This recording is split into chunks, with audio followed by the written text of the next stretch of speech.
జన్మజలధౌ నిమగ్నానాం దౌష్ట్రా మురరిపువరాహస్య భవతి. ఇంత అందమైన కవిత్వం శంకరాచార్య స్వామి చెబుతాడు కాబట్టి అమ్మవారు రెండు చెవులు పెట్టి ఆయన కవిత్వాన్ని వింటోందిట. అప్పుడు శంకరాచార్య స్వామికి ఇంకో ఆలోచన వచ్చింది. ఒక్కసారి తాను పాడుతున్న ఈ శ్లోకాలన్నీ అమ్మవారు వింటోంది అని, అమ్మా ఇప్పుడు నువ్వు వింటున్నావు కదా, నాకు అర్థమైంది, నీ రెండు కళ్ళు మామూలుగా ఉంటాయి, కానీ మూడో కన్ను ఎర్రగా ఉంటుంది కదా అమ్మవారు, త్రినేత్ర త్రయంబక, మూడో కన్ను ఎర్రగా ఉంటుంది కదమ్మా, శివుడిలాగే నీకు కూడా ఆ మూడో కన్ను ఎర్రగా ఎందుకు ఉంటుందో ఇప్పుడు అర్థమవుతుంది అన్నట్ట. కవీనాం సందర్భస్తవక మకరందైకరసికం కటాక్షవ్యాక్షేపౌ భ్రమరకలభౌ కర్ణయుగళం అముంచంతౌ దృష్ట్వా తవ నవరసాస్వాదతరళం అసూయా సంసర్గాత్ అలికనయనం కించిదరుణం. కవీనాం సందర్భస్తపక మకరందైకరసికం. అమ్మవారు రెండు చెవులు కూడా ఇలా చాపుకొని శంకరాచార్య వంటి వారు శ్లోకాలు చదువుతూ ఉంటే, రామదాసు వంటి వారు కీర్తనలు పాడుతూ ఉంటే, త్యాగరాజస్వామి వంటి వారు అంతా రామమయమని పాడుతూ ఉంటే ఆవిడ ఆనందంగా వింటుంది. ఎంత ఆనందంగా అంటే మీరంతా ఎలాగా మంచి మాటలు వస్తుంటే ఇలా చెవులు విచ్చి వింటారు కదా, ఒక్క మాట కూడా పోకూడదు, ఒక్క మాట కూడా పోకూడదు, పక్క వాళ్ళు ఏదైనా మాట్లాడబోతే ఉరికా అంటారు కదా వెంటనే. ఇప్పుడే సోది ఇంటికెళ్ళకి చెప్పుకోవచ్చు, ఎందుకంటే ఆ సోది విన్నామంటే ఈ లోపు రెండు వాక్యాలు ఎగిరిపోతాయి. మనకు బాగా లేదనుకోండి బయటికి వెళ్ళిపోవచ్చు. బాగుండి వింటున్నాము అంటే ఖచ్చితంగా శ్రద్ధగా వినాలి కదా, ప్రయోజనం ఏముంది. లేతే ఆ ప్రయోజనం కోసం మనం శ్రద్ధగా వింటున్నప్పుడు ఎవ్వరు మనని ఏ రకమైన ఆటంకం కలిగించినా నచ్చదు, మనకు కోపడతాం కూడాను. అంత శ్రద్ధగా వింటాం కదా ఖచ్చితంగా. అలాగా అమ్మవారు కూడా శంకరాచార్య స్వామి, వ్యాస మహర్షి లాంటి మహానుభావులు రామాయణ భారత భాగవతాల ద్వారా, శివానంద లహరి, సౌందర్య లహరి ద్వారా చెప్పేటువంటి మధురమైన కవిత్వాన్ని వింటోందిట. అప్పుడు ఆవిడ రెండు చెవులు ఇలా సాగినట్టుగా అయ్యేయట. కవీనాం సందర్భస్తవక మకరందైకరసికౌ కటాక్షవ్యాక్షేపౌ. అది మకరందం ఉంటుంది కవిత్వంలో, ఎప్పుడు మకరంద రసం, తేనె ఉంటుంది, మాధుర్యం అంటాం మనం. ఎంత మధురంగా ఉందో కవిత్వం అంటాం. ఉప్పగా ఉంది, కారంగా ఉంది అనం కవిత్వాన్ని, మధురంగా ఉందంటాం. మధురంగా ఉంటేనే కవిత్వం. మాధుర్యం అంటే తేనె కదా. తేనె ఎవరు కోరుకుంటారండి? తుమ్మెదలు కోరుకుంటాయి. తేనె కోసం వచ్చేది ఎవరు? తేనెటీగలాగా తుమ్మెదలాగా. అమ్మవారి ముఖంలో తుమ్మెదలు ఉన్నాయట. ఎక్కడ ఉన్నాయంటే కనురెప్పల రూపంలో ఉన్నాయట. అది శంకరాచార్య వర్ణన. కనురెప్పల వెంట్రుకలు తుమ్మెదల్లా ఉంటాయి, నల్లగా సన్నగా ఉంటాయి. సరిగ్గా తుమ్మెదలు అలాగే ఉంటాయి, సన్నగా నల్లగా ఉంటాయి. అందుకని కనురెప్పల వెంట్రుకలు తుమ్మెదల్లా ఉన్నాయట. శంకరాచార్య స్వామి వంటి మహాకవులు చెబుతున్న కవిత్వ మకరందం అమ్మవారి చెవుల్లో పడుతోందట. అందుకని ఈ కనురెప్పలు ఏమనుకున్నాయట, మేము తుమ్మెదలం, మాకు మకరందం కావాలంటే చెవుల వరకు సాగాలి కదా అని ఈ కళ్ళు చెవుల వరకు సాగాయట. ఇంతకీ చెవులు చాలా పెద్దవిగా ఉన్నాయని చెప్పడం, కళ్ళు చాలా పెద్దవిగా ఉన్నాయి. చెంపకు చారెడు కళ్ళు అంటారు చూడండి, అది లెక్క. చెంపకు చారెడు, చారెడు అంటే ఇది లెక్క. ఇది దోషెడు, దోషుల్లో సగం చారెడు. చెంపకు చారెడు కళ్ళు అని పూర్వం సినిమా పాట కూడా ఉండేది. అంటే ఇక్కడి నుంచి ఈ చెంప ఇలా, చెయ్యి ఇలా పడితే ఈ కన్ను ఎలా ఉండాలంటే చెవి వరకు ఉండాలి. అది అందమైన కన్ను. భీమవరం మా ఊళ్ళమ్మ వరకు ఉంటుంది, అలా వెళ్ళి చూడండి, అది అందమైన కన్ను. అలా ఎందుకుందో చెబుతున్నాడు ఇక్కడ. అంత పొడుగు ఎందుకు సాగే చెవుల వరకు ఉంటే, కవులు చెప్పేటువంటి ఈ కవిత్వ మకరందం చెవిలో పడుతుంది కదా, కళ్ళలో పడదు కదా. ఆ చెవి దగ్గరికి సాగితే కానీ మనకి మకరందం అందదు కదా అని కనురెప్పల తుమ్మెదలు అనుకున్నాయిట. అనుకుని రెప్పలు సాగే. రెప్పలు సాగితే కళ్ళు కూడా సాగుతాయి కదా, ఉట్టి రెప్పలే సాగుతాయి ఏమిటి?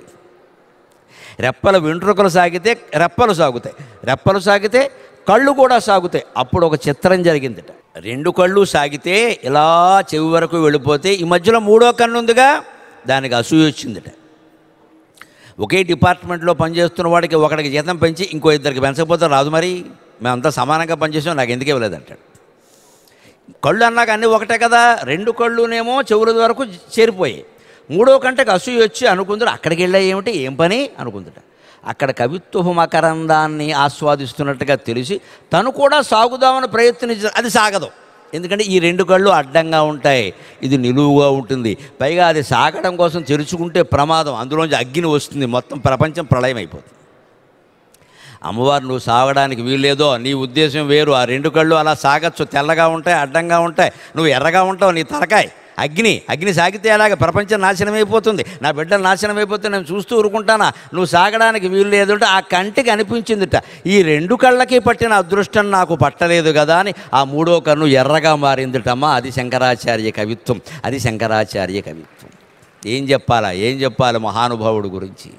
కవీనాం సందర్భస్తబక మకరందైకరసికం కటాక్ష వ్యాక్షేపౌ భ్రమరకలభౌ కర్ణయుగళం అముంచంతౌ దృష్ట్వా తవ నవరసాస్వాద తరళం అసూయా సంసర్గాత్ అలికనయనం కంచిదరుణం. అక్కడికి వెళ్ళి ఈ చెవులు కళ్ళు ఏం చేస్తున్నాం, ఇంకా రావట్లా, అక్కడే మకం పెట్టేసేయి అంటే పొడుగ్గాల ఉండిపోయాయి.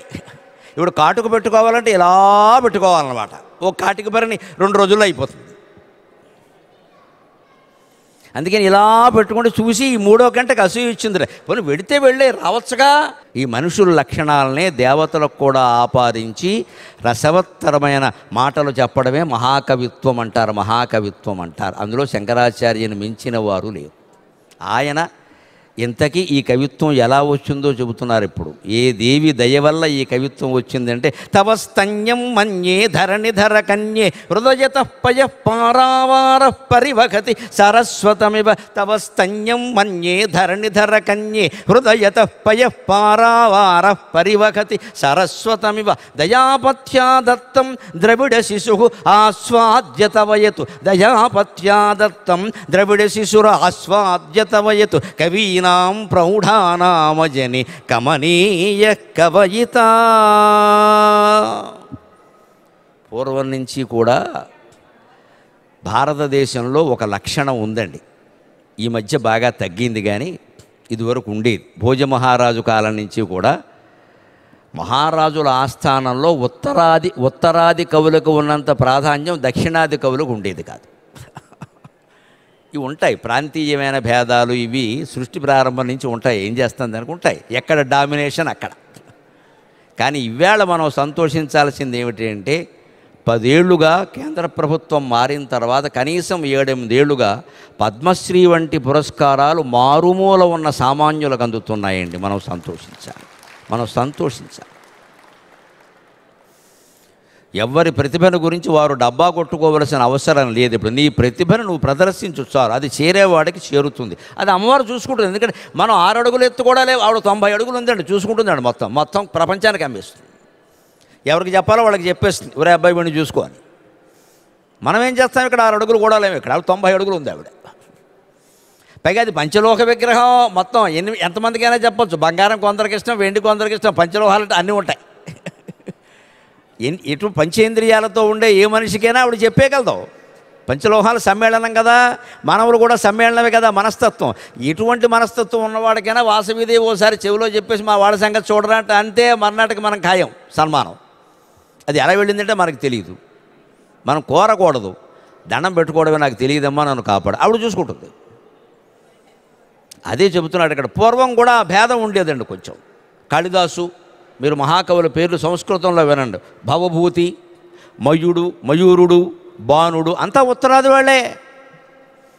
మరి దక్షిణాదిన కవులు లేరా అంటే ఉన్నారు. శంకరాచార్య కాలం నాటికి కూడా దక్షిణాది కవులకి ప్రాధాన్యం తక్కువే. అందుకని ఆయన ఏమంటున్నారు అంటే, ద్రవిడ శిశుర ఆస్వాద్యతవయతు తమస్తన్యం మన్యే ధరణిధర కన్యే హృదయత పయ పారావార పరివహతి సరస్వతమివ. తవస్తన్యం మన్యే ధరణిధర కన్యే హృదయత పయ పారావార పరివహతి సరస్వతమివ. అమ్మా, నేను ద్రవిడ శిశువుని, దాక్షిణాత్యుని. శంకరాచార్య ఎక్కడ పుట్టారని కేరళ, కాలడై. ఎక్కడ కేరళ అంటే భారతదేశానికి చివర.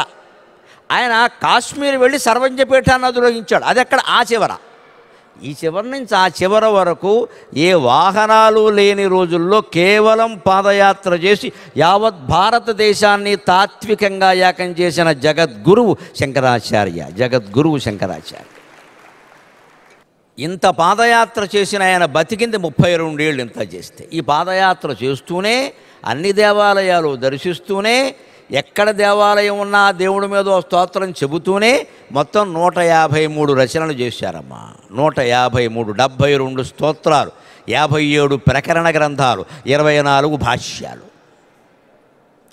ఇంత సేవ ఆధ్యాత్మిక సాహిత్యానికి చేసిన వాడు మన మతంలో కాదమ్మా, ప్రపంచంలో ఉండే ఏ మతాల్లో కనపడ్డు అనుమానమే లేదు. ఇంకా అది కూడా 32 ఏళ్లలో.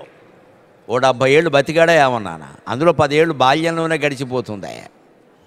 అంత కృషి చేశాడు. మనం ఇంత వయస్సు ఉండి ఏం చేస్తున్నామో ఆలోచించుకోవాలి. మనం ఏమీ పుస్తకాలు కొత్తగా రాయక్కర్లేదు. ఆ పుస్తకాల్లో ఉన్నదాన్ని చేస్తే చాలు, ఆచరిస్తే చాలు, ఇంకేం అక్కర్లా. కొత్తగా రాయాల్సింది ఏం లేదు అసలు. చాలామంది వాళ్ళే రాసేసారు. అంతే. మనం ఇప్పుడు ప్రోత్సహించాల్సింది రచయితలను కాదు, పాఠకుల్ని. పాఠకుల్ని ప్రోత్సహించాలి. పుస్తకాలు చదివేవాడు ఉంటే రాసేవాడు రాస్తారండి. ఓ 100 మంది పుస్తకం చదువుతున్నారంటే రాయమని చెప్పేది ఏమిటి, ఆయనే రాస్తాడు. చదివేవాడు లేరు కాబట్టి రాసినా ఉపయోగం లేదు. ఇక్కడ పుస్తకాలన్నీ బహుమతులు ఇచ్చుకోవడానికి పనికొస్తున్నాయి, ఎవడో చదవట్లా. అంటే ప్రోత్సహించవలసింది రచయితలను కాదండి, పాఠకుల్ని. పాఠకులను ప్రోత్సహిస్తే అప్రయత్నంగా రచయితలు పుట్టుకొస్తారు, మనం చెప్పక్కర్లేదు. అందుకే ఆయన అంటున్నారు, నేను ద్రవిడ శిశువునైనా దాక్షిణాత్యునైనా బహుశా నీ దయ వల్ల వినాయకుల్లాగా కుమారస్వామిలాగా నీ ఒళ్ళో పడుకుని పాలు తాగుంటానమ్మా, అందుకే నాకు ఈ మహాకవిత్వం వచ్చింది అంటున్నారు ఆయన. ఖచ్చితంగా ఆదిపరాశక్తి యొక్క ఒళ్ళో పడుకుని పాలు తాగుంటానమ్మా. తవ స్తన్యం మన్యే ధరణిధర కన్యే హృదయత పయఃపారావారగ పరివహతి సరస్వతమివ. నీ స్తన్యాన్ని నేను సేవించుంటా. పైగా అమ్మవారిని ఏమంటున్నారు, ధరణిధర కన్యే, పర్వతరాజ కుమార్తె. అంటే పర్వతంలో ఓషధులు ఎన్నుంటాయి, కొన్ని లక్షలు ఉంటాయి. పర్వతంలో చెట్లు ఎన్నుంటాయి, కొన్ని లక్షలు ఉంటాయి. పర్వతం మీద కురిసిన నీరు ఎంత ఉంటుంది, కొన్ని కోట్ల టీఎంసీలు ఉంటుంది. అలాగే అమ్మవారి స్తన్యం కూడా అంత విలువైనది. అందుకే ఇక్కడ ఊరికే పార్వతి అని ఏదో మామూలు మాట అనకుండా ధరణిధర కన్యే, హిమాలయ పర్వతరాజ కుమార్తెవమ్మ. హిమాలయంలో ఎన్ని ఓషధులు ఉన్నాయో, హిమాలయంలో ఎన్ని రత్నాలు ఉన్నాయో, హిమాలయాల్లో ఎంత చల్లదనం ఉందో, నీ పాలల్లో అంత చల్లదనం, అన్ని రత్నాలు, అన్ని ఓషధులు ఉన్నాయమ్మా. నాకు రోగం లేకుండా 32 ఏళ్ళు బతకగలిగాను అంటే నీ పాలు సేవించడం వల్లే అన్నాడు ఆయన. అమ్మవారి పాలు అంటే అర్థం చేసుకుందామమ్మా, అమ్మవారి కరుణ. ఆ కరుణనే పాలు అన్నాడు ఆయన. ద్రవిడ శిశుర ఆస్వాద్యతవయతు కవీనాం ప్రౌఢానామజని కమనీయ కవయిత. దాక్షిణాత్య దేశంలో, భారతదేశం చిట్ట చివర పుట్టినటువంటి నేను కూడా ఉత్తరాది కవులతో సమానంగా కాదమ్మా, వారికంటే ఎక్కువ గౌరవం పొంది క్రీస్తు శకం 8వ శతాబ్దంలోనే సర్వజ్ఞపీఠాన్ని అధిరోహించగలిగాను అంటే అమ్మా ఆదిపరాశక్తి నీ కరుణ తప్ప మరొక్కటి లేదు అన్నాను. ఇప్పుడు ఇంకో మాట చెబుతున్నారు, ఎవరిని మనం జయించలేకపోయినా, బయట శత్రువుల్ని జయించలేకపోతే నష్టం లేదండి, లోపల శత్రువుల్ని జయించాలి. ఆ లోపల శత్రువులే కామం, క్రోధం, లోభం, మోహం, మదం, మాత్సర్యం. ఇవి జయిస్తే బయట శత్రువుల్ని జయించడం పెద్ద నష్టం కాదు. ప్రహ్లాద చరిత్రలో పెద్ద కష్టం కాదు. ప్రహ్లాద చరిత్రలో నేను లోకాలన్నీ గెలిచాను, నువ్వు నా మాట ఎందుకు వినవని హిరణ్యకశ్యపుడు అంటే ప్రహ్లాదుడు ఏమంటాడు, లోకములన్నీ గడియులోన జయించిన వాడవు, ఇంద్రియానీకము చిత్తమున్ గెలువనేరవు, నిన్ను నిబద్ధు చేయు నీ భీకర శత్రుడార్వుల ప్రభిన్నుల చేసిన, నిన్ను నిబద్ధు చేయు ఈ భీకర శత్రుడార్వుల ప్రభిన్నుల చేసిన లోకములో ఇంక లోకంలో నువ్వు గెలవలేనిదేముంటుంది అంటాడు. లోకమంది ఎదియు నీకునుండదు. అబ్బాయి హిరణ్యకశ్యప మహారాజా, నువ్వు తండ్రివి కావచ్చే, లోకాలన్నీ గెలిచావు, కానీ లోపలున్న శత్రువుల్ని గెలవలా. కామాన్ని గెలిచావా, క్రోధాన్ని గెలిచావా? ఎందుకు దేవుడి మీద అంత కోపం? మనుషుల మీదే పనికిరాదు కదా కోపం, దేవుడి మీద పెట్టుకున్నావు. దేవుడు ఎక్కడా అంటావు, నీకు చూపించాల్సిన పని నాకేమిటి ఎక్కడ? ఎవరైనా నాస్తికత్వంతో వాదన చేస్తే దయచేసి వారితో వాదించకండి అమ్మా, సమయం వృధా అయిపోతుంది. ఎప్పుడూ జీవితంలో చర్చ చేసేటప్పుడు ఒక్క మాట గుర్తుపెట్టుకోండి, మీకు ఆరోగ్యం బాగుంటుంది, సమయం కలిసి వస్తుంది. ఏమిటో తెలుసా, వ్యతిరేకులతో కలిసి వాదిస్తూ కూర్చోవడం కంటే అనుకూలతో కలిసి ఆచరించడం మంచిదమ్మా, గొడవ లేకుండా. ఎందుకు మనం వ్యతిరేకమైన వాళ్ళతో మనం వాదిస్తూ కూర్చోవాలి? మన టైం వేస్ట్ ఇది. అనుకూలమైన వాళ్ళు చాలామంది ఉన్నారు కదా, వాళ్ళతో కలిసి ఆచరించు. ఆ గుళ్ళోకి వెళితేనే జ్ఞానం వస్తుందా, గుళ్ళోకి వెళ్ళాలా అంటే నువ్వు మానే, నేను పెడతానని చెప్పు. ఇక గుళ్ళోకి వెళ్ళడం వల్ల ప్రయోజనాల గురించి వాళ్ళతో వాదించడం మనకేమిటండి? మనకి ఇదో పెద్ద వ్యాధి. అందరినీ వాదించి మన వర్గం చేసుకోవాలి. ఇక్కడ మనం చేసే పనే వాళ్ళు చేయాలి. ఇది చాలా పొరపాటు అభిప్రాయం. అంతకంటే మనం చేయవలసింది ఏమిటంటే, వ్యతిరేకులతో వాదిస్తూ కూర్చునే కంటే అనుకూలులతో కలిసి ఆచరించవయ్యా, గొడవ ఎందుకు నీకు? నీకు అనుకూలమైన వాళ్ళతో కలిసి నువ్వు ఆచరిస్తుంటే మిగిలిన వాళ్ళు చూస్తారు, నేర్చుకుంటారు. చూడరు, నీకేమిటట్టు నష్టం? వాళ్ళందరినీ ఆస్తికుల్ని భగవద్భక్తుల్ని చేయడం, ఒకే దేవుణ్ణి పూజించేలా చేయడం మనకేం పనండి? మనకెందుకది? ఈ చేదస్తం పెట్టుకోకూడదు. ఇదో అహంకారం. ఇది నేనున్న మార్గంలోనే అందరూ ఉండాలి, అది అహంకారం. అది ఉండరు, వారి మార్గాలు వారికి ఉంటాయి. అది మంచిదైతే మంచి, చెడ్డదైతే చెడ్డ, వారు అనుభవిస్తారు. నువ్వెందుకు తాపత్రయపడుతున్నావు? అందుకని ఇతరులతో ఊరికే వాదిస్తూ కూర్చోకూడదండి. భక్తుడైన వాడు ఎవడు ఎప్పుడు ఎవరితో వాదించడు. ఆ సమయంలో భగవన్నామస్మరణ చేస్తాడు. ఆశ్చర్యకరంగా ఆ వాదించే వ్యక్తిలో మార్పు వీడి మొహం చూడగానే వచ్చేస్తుంది. రేపొద్దున ఆలోచించక్కర్లేదు. ఇంకా జపం అంత శక్తివంతమైంది. దయచేసి జపం చేయండి.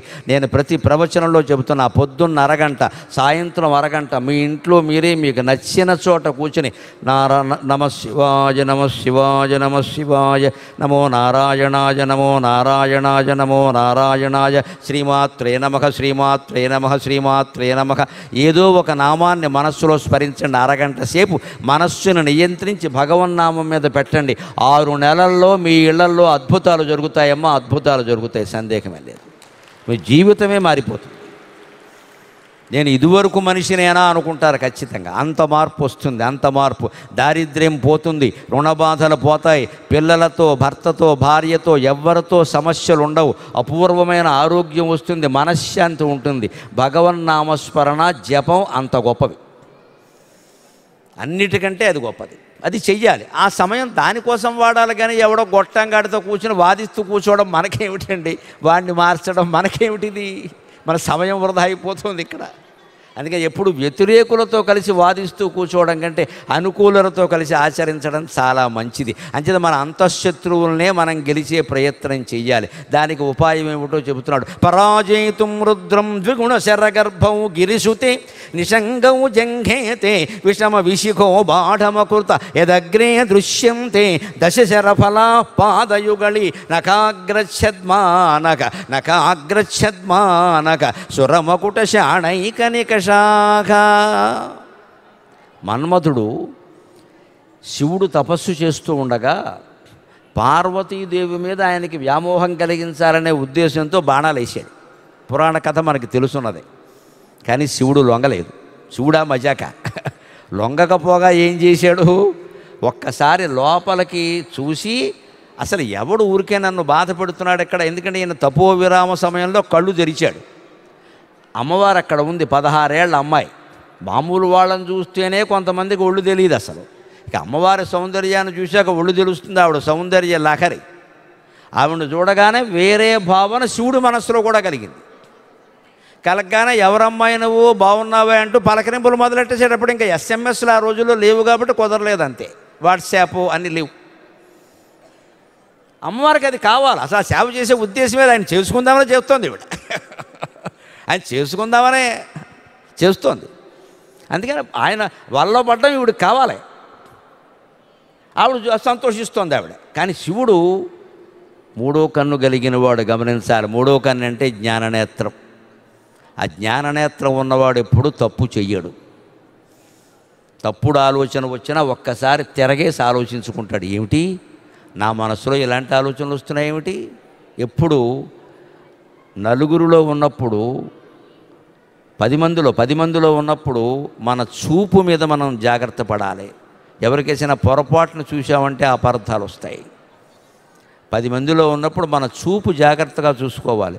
నలుగురిలో ఉన్నప్పుడు మన మాట జాగ్రత్తగా చూసుకోవాలి. ఒక్కరమే ఉన్నప్పుడు అండి మన ఆలోచనని జాగ్రత్తగా చూసుకోవాలి, జాగ్రత్త పడాలి. అక్కడ ఒక్కరే ఉన్నప్పుడు ఏం చేయక్కర్లేదు అనుకోవద్దు అంటారు. అది పెద్ద ప్రమాదం. అది ఆలోచన పెద్ద పుట్ట. ఇది మనస్సు పెద్ద పుట్ట. 1000 ఆలోచనలు వస్తూ ఉంటాయి ఇక్కడ.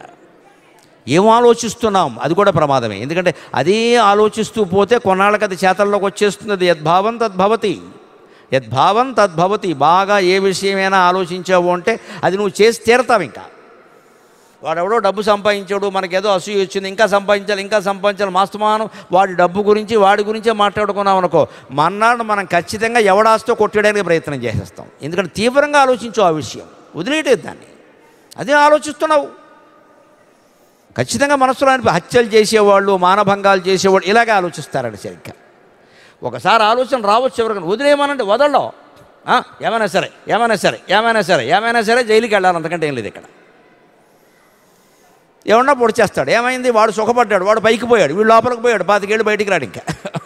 వాడు పైకి పోయాడు, సుఖపడ్డాడు, వీడు లోపలికి పోయాడు, రాడు ఇంకా. పైకి పోయిన వాడే కయ్యాం లోపల పోయిన వాడి కంటే. జైల్లో ఉన్నవాడి కంటే పైకి పోయిన వాడేనయ్యా, వాడు సుఖంగా ఉన్నాడు, వాడికి మొత్తం జీవితం నుంచే విముక్తి లభించింది, వీడు మొత్తం పోయి లోపల పడ్డాడు. ఎందుకు వచ్చిన ఆలోచనలు? ఈ హత్య ఆలోచనలు, అత్యాచారం ఆలోచనలు, ఆస్తులు కొట్టేసే ఆలోచనలు ఏవేవో వచ్చినప్పుడు కాస్త ఆగి ఒంటరిగా ఉండి అట్టు తిరగేయాలి. ఏమొస్తుంది దీనివల్ల? ఎంత చెడ్డ పేరు వస్తుంది, మనకు ఉన్నది చాలదా అంటే ఆలోచన పోయింది. సరిగ్గా శివుడు జ్ఞాననేత్రం అంటే ఆయన ఏమనుకున్నాడంటే, ఇదివరకు పెళ్ళి అయింది కదా నాకు సతీదేవని, దక్షుడు యజ్ఞం చేస్తే నేను వద్దన్నా సరే ఆవిడ వెళ్ళిపోయింది కదా, నాన్న గొడవ పెట్టి మా పుట్టింటి వాళ్ళు పిలిచారంటూను, అక్కడికి వెళ్ళి ఆ తండ్రి అవమానించాడు, యోగాగ్నిలో దగ్ధమైపోయింది కదా, ఇంక పెళ్లి చేసుకోవద్దని నిర్ణయించుకుని నేను ఇక్కడ కూర్చున్నాను కదా, మళ్ళీ ఈ పిల్లెవరు లేనిపోను గొడవ, ఇదే ఆలోచించాడు. ఇది మళ్ళీ ఇంతే తంత కదా, ఈవిడ వస్తుంది, ఈవిడ మాత్రం మాట వింటుంది ఏంటి ఏందో ఏదో చేస్తారు, అక్కడి నుంచి మళ్ళీ ఏడుస్తూ కూర్చోవాలి, అక్కడ భార్య లేదు భార్య లేదు, ఎందుకు వచ్చింది అని ఆయన వెంటనే ఏమనుకున్నాడంటే, అసలు ఈ ఆలోచన నాకు ఎక్కడ కలిగింది అని లోచూపుతో చూశాడమ్మా. అదే మన్మధుడు. మన్మధుడు అని మనిషి ఎవరూ లేరు. మన్మథతి ఇది మన్మథ, మనస్సును మధించే పిచ్చి కోరికనే మన్మధుడు అంటారు. మనిషి ఎవరూ లేరు ప్రత్యేకంగా. అందుకే మన్మధుడిని సంస్కృతంలో ఏమంటారో తెలుసా? అతనుహు అంటారు. అతనుహు అంటే తనువు లేనివాడు, శరీరము లేనివాడు. వాడికి శరీరం లేదు, శరీరం లేకుండానే ఒక మనోభావం రూపంలో మన ఇంత ఏడిపిస్తున్నాడు అంటే, కామవాంఛల రూపంలో. శరీరం ఉంటే ఇంకెంత ఏడిపిస్తాడో మీరు ఆలోచించండి. అటువంటి శరీరం లేని మనోభావాన్ని శివుడు దగ్ధం చేశాడు. కామదహనం అంటే అర్థం, అది కామదహనం అంటే అర్థం. కానీ ఏం చేశాడు విచిత్రం? కారణమైన కాముణ్ణి దహించాడు, అమ్మవారిని మాత్రం పెళ్లి చేసుకున్నాడు. దీన్ని నేనేమనాలే? అందుకే మన్మధుడు భార్య రతీదేవి ప్రశ్నించేదిరా, మా ఆయన మీరిద్దరికీ పెళ్లి చేయడం కోసం బాణాలు వేస్తే వాడిని చంపేస్తారా, మీరిద్దరూ పెళ్లి చేసుకుంటారా అంటే, పెళ్లి సంబంధం చూసిన పురోహితుడిని లేపేసి మీరు పెళ్లి చేసుకుంటారన్నమాట. ఆయన సంబంధం ఎందుకు చూశాడు? మీరు బాగుండాలనే కదా. సంబంధం చూసిన పురోహితుడు లేపేస్తారా? తప్పుడు సంబంధం తెచ్చేవని మీరు అదే పెళ్లి చేసుకుంటారా? మరి అది తప్పుడు సంబంధం అయినప్పుడు ఆ పెళ్లి చేసుకోకూడదు కదా, మరి మీరు ఎందుకు చేసుకున్నారు అంటే, పాపం శివుడు కూడా జవాబు చెప్పలేకపోతే అప్పుడు పార్వతీదేవి, నేను చెప్పిస్తా నీకెందుకు, ఆయన ఇప్పుడు నా వశం అయ్యాడు కదా, నేను చెప్పిస్తా అని చెప్పి పాపం ఆ శోభనం నాటి రాత్రి శివుడి దగ్గరకు వచ్చి నెమ్మదిగా ఊరికి ఈ చిటికిన వేలి గోరుతో ఆయన చిటికిన వేలి గోరు మీద ఇలా రాసింది. అంతే, ఆయన సైతం ఐసై అట్టై రొట్టై మట్టయిపోయాడు దెబ్బకి. అమ్మవారు అన్న అంతే, ఆది పరాశక్తి అంటే అంతే. ఒక్కసారి ఇలా సరదాకి ఇలా అంది, అంతే అయిపోయి. ఇంక మళ్ళీ పెళ్లి కొడుకు పడిపోయాడు. ఇంకా నీకు ఏం కావాలి అన్నాడు, వాడిని బతికించడం అని చెప్పింది, అంతే, ఇంకేం అడగల. ఆవిడ ఏడుస్తోంది. దేవతల్లో ఒక స్త్రీ రతీదేవి వితంతు అయిపోయింది. ఆవిడ వితంతు అయితే నేను పెళ్లి చేసుకుని సుఖంగా ఉండగలనా, వాళ్ళ ఆయన బతికించండి. అది అప్పుడు గత్యంతరం లేక శివుడు ఏం చేశారంటే, భార్య కోరిక తీర్చడం కోసం బతకడమే కదా మీకు కావాల్సింది, కానీ వీడు బతుకుంటే లోకానికి ఇబ్బంది. రతీదేవి వరకు కనపడతాడు, ఆవిడతో కాపురం చేస్తాడు, గ్యాస్ బండ తెస్తాడు, కొరియర్లన్నీ వసూలు చేసుకుంటాడు, ఇంటి దగ్గర అన్నీ చూసుకుంటాడు, ఉద్యోగం కూడా చేస్తాడు, కానీ లోకానికి కనపడ్డాడు ఈ మొగుడు. ఎందుకంటే గ్యాస్ బండ తేవడానికి ఇప్పుడు ఉండాలి కదా ఓ పని. అందుకని ఇంట్లో పనులన్నీ చేస్తాడు. రతీదేవి వరకు సేఫ్, కనపడతాడు, మిగిలిన వాళ్ళకి కనపడ్డావు. అలా అయితే బతికిస్తా అంటే సరే అంది. ఆవిడ కావాల్సింది ఆవిడకి కనపడమే కదండి, లోకానికి అందరికీ ఫోటో తీయాలేటి, అవసరం లేదు. దీని మీద చాలా చమత్కారంగా శ్లోకం చెప్పారు శంకరాచార్య. అప్పుడు మన్మథుడు బాణాలేస్తే శివుడు లొంగలేదు, కానీ అమ్మవారిని పెళ్లి చేసుకున్నాక అమ్మవారిని వదలలేదుటమ్మా. 3 రోజులు కాదు 30 రోజులైనా అత్తారి ఇంట్లోంచి కదలలేదు. మొత్తం సాఫ్ట్వేర్ ఉద్యోగానికి సెలవు పెట్టేశాడు. అప్పుడు అంత బిగుసుకుని కూర్చున్నవాడికి ఇంత వ్యామోహం ఏమిటండి? అది ఆది పరాశక్తి యొక్క మాయ, సౌందర్య లహరి. ఆవిడ శివుణ్ణి పడేసింది. మన్ని పడేదా? ఇక్కడ మన్ని పడేదా? శివుణ్ణి పడేసిందండి. ఆ రకంగా శివుణ్ణి మన్మధుడు ఎందుకు గెలవగలిగాడో ఈయన చమత్కారంగా ఏం చెబుతున్నాడంటే, పరాజేతుం రుద్రం ద్విగుణ శరగర్భం గిరిశుతే నిషంగం జంఘేతే విషమ విశిఖో బాఢమకృత. నేను శివుణ్ణి గెలవలేకపోయాను తిరిగి శరీరం పొందిన మన్మధుడికి ఒక పట్టుదల వచ్చిందట. పట్టుదల వచ్చి ఆలోచించేట, అమ్మవారి వశం అయ్యాడు కదా, శివుణ్ణి గెలవాలంటే అమ్మవారికి పాదాలు పట్టుకోవాలి. అంటే ఎప్పుడు యుద్ధంలో ఓడిపోయిన వాడు ఎలా ఆలోచిస్తాడండి? ఆయుధాలు సరిగ్గా పనిచేయలేదండి. బోఫోర్స్ తుపాకులు కాకుండా డీఫోర్స్ తుపాకులు ఉంటే బాగా పనిచేసి ఇలాగే ఆలోచిస్తాడు. యుద్ధం ఉన్నవాడు ఇలాగే ఆలోచిస్తాడు. అసలు యుద్ధమే తప్పని ఆలోచించడు. ఎప్పుడు ఓడిపోయిన వాడికి పట్టుదల వస్తుంది కదా. మన్మథుడు కూడా పట్టుదల వచ్చి అనుకున్నట్ట ఆయన దగ్గర 5 బాణాలు ఉన్నాయి. అరవిందం అశోకం చ చోతం చ నవమల్లిక నీలోత్పలం చ పంచయితే పంచబాణస్య సాయక. అరవింద పుష్పం, అశోక పుష్పం, మల్లికా పుష్పం, నీలోత్పల నల్ల కలువ, ఇలాగా నీలోత్పలం చూతం చ మామిడి పువ్వు, ఇలా 5 పువ్వులు. అంటే ఈ 5 పువ్వులు కాస్త శృంగార భావాలు కలిగిస్తాయని అర్థం. అంతకంటే ఇలా వసంత ఋతువులో ఉంటాయి.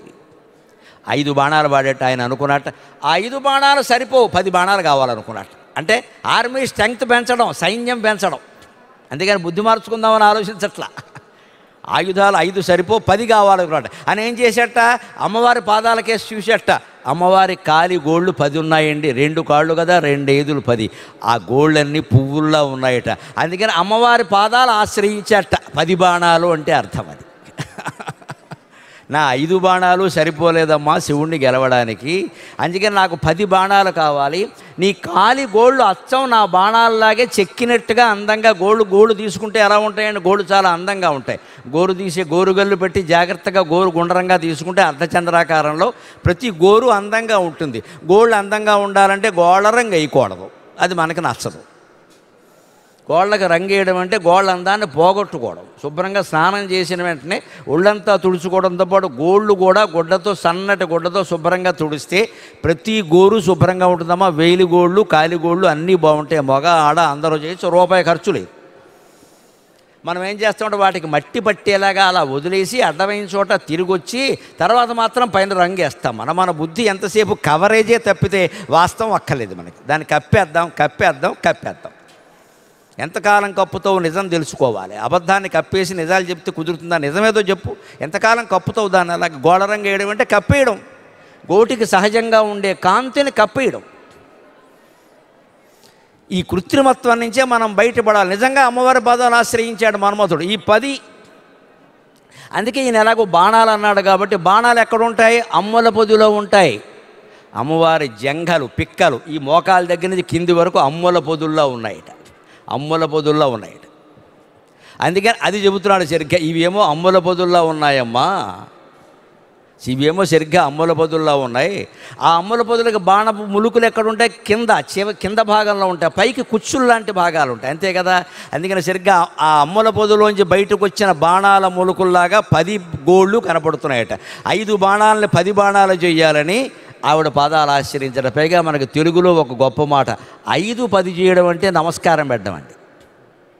ఆయన నమస్కారం పెట్టాడు అనడానికి కావ్యాల్లో ఏమంటారంటే నమస్కారం అని వాడరు, 5-10 చేశాడు అంటారు. అంటే ఈ చేతి వేళ్ళు 5, ఈ చేతి వేళ్ళు 5, రెండూ కలిపితే 10 నమస్కారం చేశాడు. 5-10 అంటే అర్థం అది. మన భారతీయ సంప్రదాయం ఈ నమస్కారం అనడానికి ఎన్ని పదాలు ఉన్నాయో తెలుసో తెలుగులో? నమస్కారం, నమస్కరణం, నమస్సు, నమస్య, నమోవాకం, నతి, వినతి, ప్రణతి, ప్రణిపాతం, అభివాదం, అభివందనం, అంజలి, వెన్నెల, వేడికోలు, దోసిలి, దోయిలి, జోత, జొహారు, జేజే, 5-10 చేత, దండం, మొక్కు, ఇన్నున్నాయండి నమస్కారానికి పదాలు. ఇన్ని పదాలు ఉన్నాయి. లెక్క పెడితే 30 పదాలు తేలుతాయి. నమస్కారం అనడానికి ఇన్ని పదాలు తెలుగులో ఉన్నాయి అంటే తెలుగువారికి ఇతరుల్ని గౌరవించడం ఎంత ముఖ్యమైన విషయమో చూడండి. ఏ జాతిలోనైనా ఏ భాషలోనైనా పదాలు దేనికి ఎక్కువ ఉంటాయి? ఏది ఎక్కువ ఉపయోగిస్తారో దానికి ఎక్కువ ఉంటాయి. ఉపయోగించిన దానికి పదాలు ఉండవుగా. ఇంగ్లీషు భాషలో మంగళసూత్రానికి పదం చెప్పండి, ఉండదు. ఎందుకంటే వాళ్ళు మంగళసూత్రం వేసుకోరు. మనం ఏం చేసాం, చాలా తెలివైన వాళ్ళం, అప్పుడప్పుడు వేసుకుంటాం. మనం మిగిలినప్పుడు తీసేసాం. కొంతమంది వారానికి 2 రోజులు పతివ్రతలు ఉంటారు, మంగళవారం శుక్రవారం వేసుకుంటారు. మిగిలినప్పుడు మొగుడు అక్కర్లేదు, మంగళసూత్రం అక్కర్లేదు. నమశివాయ. ఈ దరిద్రపు సంప్రదాయాలు మానుకోవాలమ్మా. 90 అడుగుల అమ్మవారి పాదాల సాక్షిగా చెబుతున్న ముత్తైదువ అంటే మంగళసూత్రం చాలా ముఖ్యం. మంగళసూత్రం చాలా ముఖ్యం. చీరను బట్టి మంగళసూత్రాలు మార్చకూడదు. రాత్రింబొగళ్ళు మనిషి వెళ్ళిపోయే వరకు మంగళసూత్రాలు ఉండాల్సిందేనమ్మా. పొరపాటున దానికి ఏదన్నా అయితే మార్చే విధానం మీ అమ్మగారిని కానీ మీ అత్తగారిని కానీ అడగని చెబుతారు. దానికి ఒక విధానం ఉంటుంది. అడ్డగోలు పనులు చేయకూడదు, సంసారాలు పాడైపోతాయి. భర్త ఊళ్ళో లేడు అంటే మంగళసూత్రాలు మార్చకూడదు. మంగళసూత్రాలు మార్చవలసింది భర్తే, మిగిలిన వాళ్ళు ఎవరు ముట్టుకోకూడదు. భర్త ఉండగానే చేయాలి, ఆయన అనుమతితో చేయాలి, ఆయనకి నమస్కారం పెట్టి చేయాలి. అది బానిసత్వం కాదమ్మా, సౌభాగ్యం. అది కట్టింది ఆయనే కదా. ఆయన ఊళ్ళో లేనప్పుడు మనకు బంగారం దొరికింది కదా అని మార్చేయకూడదు. అక్కడ కొన్ని చిహ్నాలు ఉంటేనే ఆ సౌభాగ్యం నిలబడుతుంది ఖచ్చితంగా. కాలి మెట్టెలు, మంగళసూత్రాలు, గాజులు, నుదుటి మీద బొట్టు, ఇక్కడ పెట్టుకునే సింధూరపు రేఖ, ఈ 5 చిహ్నాలే ముత్తైదువ. ముత్తు ఐదువ, ఈ 5 చిహ్నాలు ఉంటేనే ముత్తైదువ. అప్పుడే కుటుంబం బాగుంటుంది. అవి మనం కాపాడుకోవాలి, మన పిల్లలకి చెప్పాలి ఖచ్చితంగా. ఏ చీర కడితే ఆ గొలుసేయడం కదండి, ఎప్పుడు మంగళసూత్రాలే ఉండాలని ఖచ్చితంగా. గొలుసు వేసుకుంటే వేసుకోలేదా మానే, అది అంత సౌభాగ్యం. అందుకని అటువంటి సౌభాగ్య చిహ్నాలు మనకు ఉన్న ఆ నమస్కారం మనకు ఉంది. ఎందుకని మనం వాడతాం, మంగళసూత్రం వాడతాం. మనకు ఇంగ్లీష్లో లేదు, వాడు వాడడం. ఉపనయనం మనం చేస్తాం కాబట్టి పదం ఉంది ఉపనయనం. ఇంగ్లీష్లో పదం ఏది? Thread marriage. అదేంటంటే దరిద్రపు మాట. థ్రెడ్ మ్యారేజ్ ఏమిటి? మ్యారేజ్ ఎక్కడుంది అందులో? అది ఉపనయనం. అది గురువు దగ్గరికి పంపించి చదువు చెప్పిస్తుంటే మ్యారేజ్ అంటాడు ఏమిటంటే అదొక మాట. వాడు బతుక్కి మ్యారేజ్ తప్పితే ఇంకో మాట లేదు. అందుకని థ్రెడ్ మ్యారేజ్ అన్నాడు. మరి అయితే పెళ్ళి కూడా థ్రెడ్ మ్యారేజ్. అక్కడ మంగళసూత్రం ఉంది కదా, అది థ్రెడ్డే. దిక్కుమాలిన భాష అంటారు. పిల్లల్ని ఆ భాషలో చేర్పిస్తున్నామమ్మ, దేశం నాశనం అయిపోయింది. వీడికి మాంగళ్యం తెలియదు, యజ్ఞోపవేతం తెలియదు, పవిత్రమైన పదాలు ఏమీ తెలియదు. నేర్పాలి ఖచ్చితంగా. మన భాష, మన సంప్రదాయం, మన సంస్కృతి పిల్లలకి నేర్పాలి. ఇలాగే ఉండాలని చెప్పాలి. మనం ఉంటే వాళ్ళు కూడా ఉంటారు.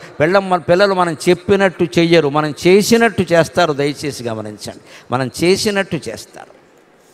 రోజు తల్లి తండ్రి పొద్దున్న సాయంత్రం ఖచ్చితంగా ఎక్కడో ఓ చోట కూర్చుని పూజా మందిరంలో జపం చేస్తూ ఉంటే పుట్టిన పిల్లాడికి కానీ అమ్మాయికి కానీ బడికి వెళ్ళే ముందు దేవుడికి దండం పెట్టుకోవాలని ఎవరూ చెప్పక్కర్లేదమ్మా. వాడు అప్రయత్నంగా వచ్చేస్తాడు అక్కడికి. మా అమ్మ చేసింది, మా నాన్నగారు చేశారు. అది చేసి చెప్పాలి. ఒరే గుళ్ళోకి వెళ్ళమని చెప్పానా, దండం పెట్టుకు వెళ్ళమని చెప్పానా అని ఈ చెప్పానా కదా, నువ్వు చెయ్యి, వాడు వస్తాడు. అలాగ మన్మధుడు పదాలు ఆశ్రయించాడు. నమస్కారం, కాలి గోళ్ళు 10. ఎందుకని ఈ అమ్ముల 10, అమ్ముల 10లో కిందికి ఉంటాయి బాణాలు. అప్పుడు ఈ 10 పాదాలను ఆశ్రయించడం వల్ల వెంటనే అమ్మవారు నీకెందుకురా శివుడు వశమైపోతాడు ఇప్పుడు అయ్యి బాణాలు అందరు అంటే బాణాలు వేసేది ఎందుకు? అమ్మవారికి వశం కావడానికి. పెళ్ళయ్యాక ఎలాగూ వశం అయ్యాడుగా.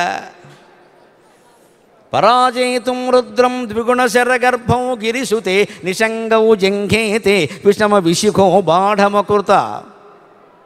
ఈ 5 రకాల బాణాలు కలిగిన విషమ విశుఖుడు ఉన్నాడా, అప్పుడు నీ పాదాలు ఆశ్రయించాడయ్యా.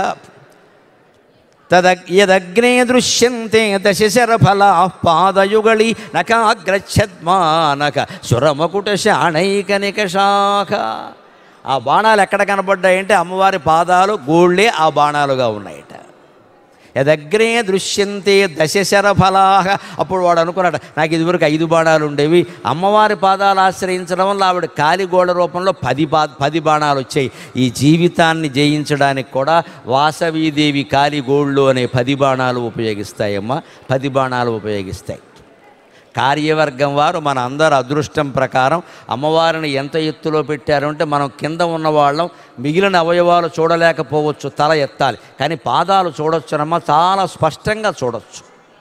ఆంజనేయ స్వామి పాదాలు ఎంత పెద్దగా ఉంటాయో బయట పెడితే, పెద్ద పెద్ద విగ్రహాల పాదాలు ఎంత ఉంటాయి, అంత విగ్రహాలు ప్రత్యేకం బంగారంతో చేయించి ఆ పాదాలు పెట్టారంటే ఆ పాదాలు చూడడం ద్వారా మన మనస్సు కూడా బంగారంగా మారాలి అనేది ట్రస్ట్ బోర్డు వారి ఉద్దేశం అమ్మ. వారి ఉద్దేశం అది, దాన్ని పండించాలి. మన మనస్సులు బంగారం కావాలి. అందులో ఎక్కడ కల్మషానికి రాగద్వేషాలకి తావు ఉండద్దు. అందుకని వచ్చినప్పుడు ఆ పాదాలు బాగా దర్శించండి, అంతే, వెళ్ళిపోండి. అన్నీ ఆవిడ చూసుకుంటుంది. ఇప్పుడు చెప్తున్న శ్లోకంలో కూడా అదే. ఎప్పుడు 10 బాణాలు ఉన్న ఆవిడ పాదాలను ఆశ్రయించింది. పైగా బాణాలకి పదును పెట్టాలంటే ఏం చేస్తారో తెలుసా? ఆకురాతి మీద మణుల మీద పదును పెడతారు. మరి అమ్మవారి కాలి గోళ్ళు బాణాలు అంటున్నాడు కదా శంకరాచార్య, పదును ఎక్కడ పెడతారంటే ఎంత అందంగా చెబుతున్నాడు. సురమకుట శాణైక నికషాఖ. పొద్దున్నే ఇంద్రుడు, చంద్రుడు, ఉపేంద్రుడు, దిక్పాలకులు మొదలైన వాళ్ళందరూ వచ్చి ఆవిడ పాదాలకి దండం పెడతారట వంగి. అప్పుడు ఆ కిరీటాలు ఆవిడ పాదాలకు తాగుతాయట. ఆ కిరీటాల్లో రకరకాల మణులు ఉంటాయి కదా, ఆ మణులకి వాళ్ళని అనుగ్రహించడం కోసం ఆవిడ కాళ్ళు ఇలా ఎలా అంటుందిట. అమ్మ నీ పాదాలు మాకు రాసుకుంటే మాకు ఆనందం అంటే ఇలా ఎలా అంటుందిట. ఆ రకంగా కాలిగోళ్ళు దేవతల కిరీటాల్లో ఉండే మణుల మీద సానబెట్టుకుందమ్మా, సానబెట్టుకుంది. ఆది పరాశక్తి అంత గొప్పది. ఆ శక్తి ఇక్కడ మనకి వాసవీదేవి రూపంలో ఆవిష్కృతమైంది. ఇంతకంటే వేరే చోటుకి వెళ్ళే పని ఏమిటి మనకు అసలు? అంత గొప్పది ఆవిడ శక్తి అంటే, అది చూడగలగాలి.